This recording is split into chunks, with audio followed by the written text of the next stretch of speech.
Верниот оловен војник.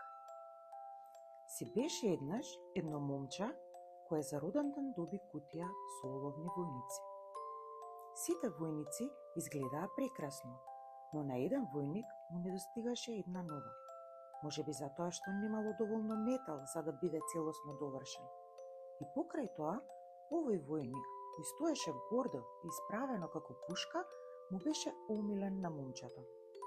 Кутијата со оловните војници ја стави близу еден преубав картонски дворец со ограда од ковано железо и разнобојни цвеќиња и грмушки кои изгледаа како вистински. На влезот на дворецот стоеше една убава балерина со златна коса, исто така направена од картон.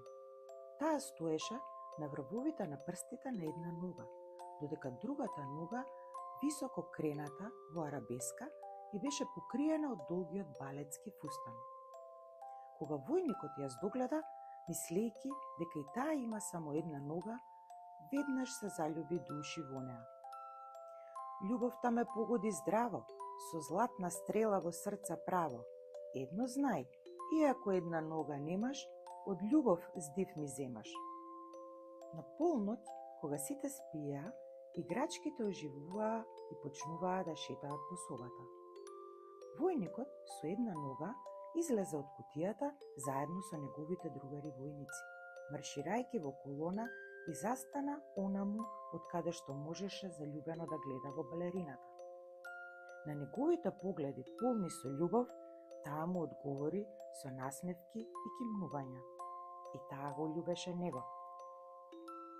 Следното утре, момчето го најде војникот надвор од кутијата, па го зеде и го стави на прозорската штица. Наеднаш, силен провев го оддува војникот долу на улицата преполна со луѓе. Веднаш потоа, дождовни капки, големи колку топовски ѓулиња почнаа да паѓаат врз војникот, а шумна каллива вода почна како река да тече по улиците.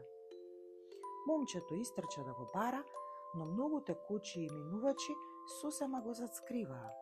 Разочарано, момчето се врати дома, плачејќи поради загубата на неговиот омилен војник. Две деца, кои си играа со хартиено бродче, го здогледаа војникот и решија да го пуштат да плови по надедената вода. Немирната вода го однесе бродчето во канализацијата. Во таа смрдлива темница, војникот не се исплаши и постојано мислеше на неговата љубена. Иако не сме заедно сега, мислата сал по тебе ми бега. По некое време, водата од канализацијата излезе надвор од градот. Брзото поточе се слеа во едно езерце, а оловниот војник изведе фантастичен скок во водата, додека тонеше една голема риба си помисли дека тој е вкусен залак и го проголта. Сосема случајно, таа риба ја улови еден рибар, кој потоа ја продаде рибата на готвачката на семејството на момчето. Таа ја распори рибата за да ја чисти и веднаш го препозна сиротиот војник. Момчето беше пресреќно што му се врати неговиот омилен војник и триумфално го однесе во неговата соба. Погледите на војникот и на балерината повторно се сретнаа и тие разменија сладки насмевки. Но што момчето забележа дека војникот смрдеше на риба и дека неговата боја се изгубила, извика: "Бљак, не го сакам веќе", и го фрли право во огновите на каминот. Војникот почна да се топи пред очите на балерината.